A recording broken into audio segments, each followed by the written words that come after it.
Okay, basically today we're going to mix up some loose minerals, and this is my own formula that we've developed over the years of raising Angora goats.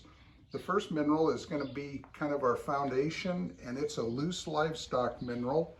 I won't go into all the details of what's in it, but it contains some of the elements like selenium and magnesium and some of those things that we don't, it just takes trace amounts for the animals.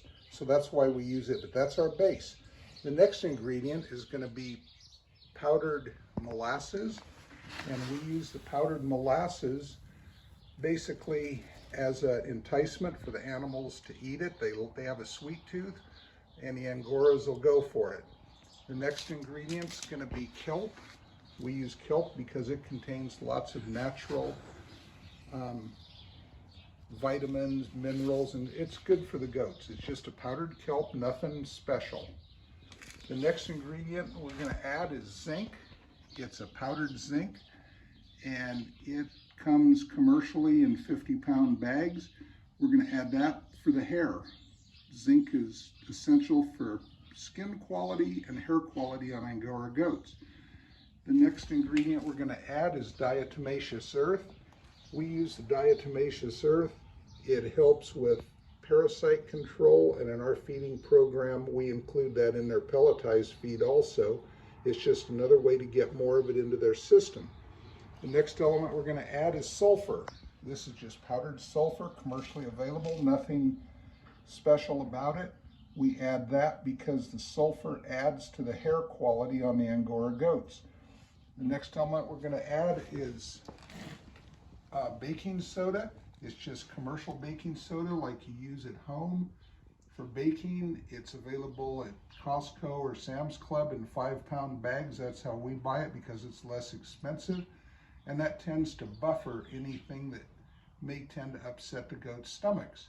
The last thing we're going to add is ammonium chloride. Ammonium chloride acidifies their urine and helps to break up any urinary calculi. The does do not need it, but we add it because this is going in where we have does and kids, billy kids, and it'll help them to pass through any minerals that can cause urinary calculi. It keeps it dissolved, it acidifies their urine. And that's it for what we add. Next we're going to start putting it in the mixer. We use a little cement mixer available at Harbor Freight, not very expensive, works good, and mixes everything up thoroughly. You don't have to have a mixer like this. Another alternative is to, in smaller quantities, mix this, put it in a 5-gallon bucket, snap a lid on it, a good tight-fitting lid, and roll it on the floor. That'll mix it up. You know, it's too heavy to pick up and shake, I guess somebody could, but or you can just put it in a bucket and stir it up, roll it on the floor. I would roll it because it mixes better. That's an alternative to the cement mixer. Any way you can stir it up is what you need. Okay, first thing we're going to do is 2 quarts of the loose livestock minerals.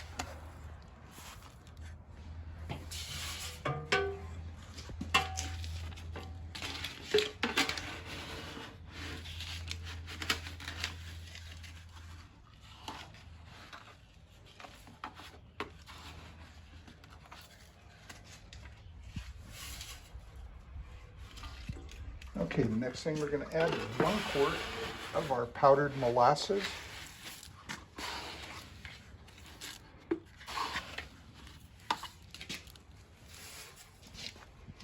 Okay, the next ingredient we're going to add is 2 quarts of kelp.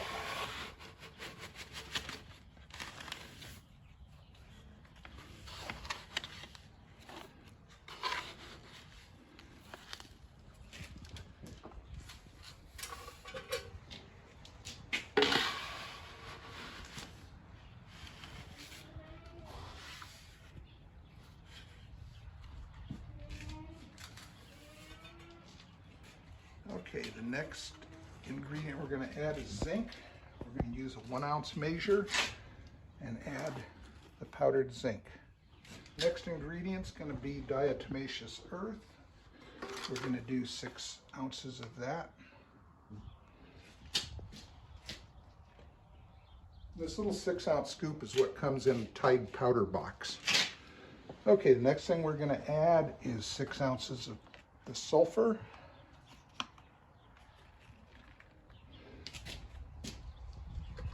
Okay, the next ingredient's going to be 6 ounces of baking soda. The last ingredient is going to be 1/2 ounce of ammonium chloride.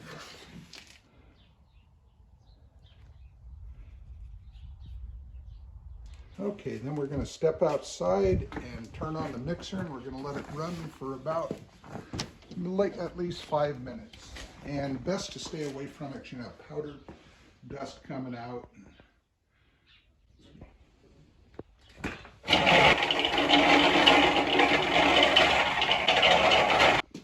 Okay, next step we're going to do here is emptying it out of the mixer into the bucket. You can do it with the mixer running and you end up with a mess. I don't do it with the mixer running. I just get a bucket under it.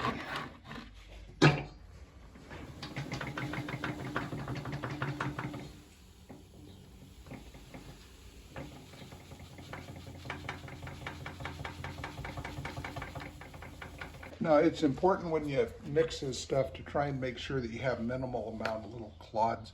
You get any moisture in any of this powdered stuff, it makes a little clod. But if it's in there, it's not going to hurt anything. Usually it all breaks down when you run it, when you're mixing it.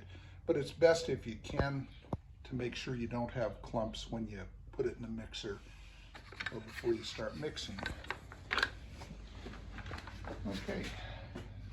Next step is to put it out for the goats to eat. So we're going to head up and put some out for them and see if they like it.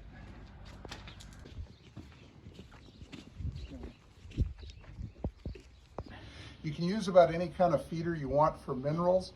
We use these long, shallow ones, easier for the goats to get in. Let's see if they approve.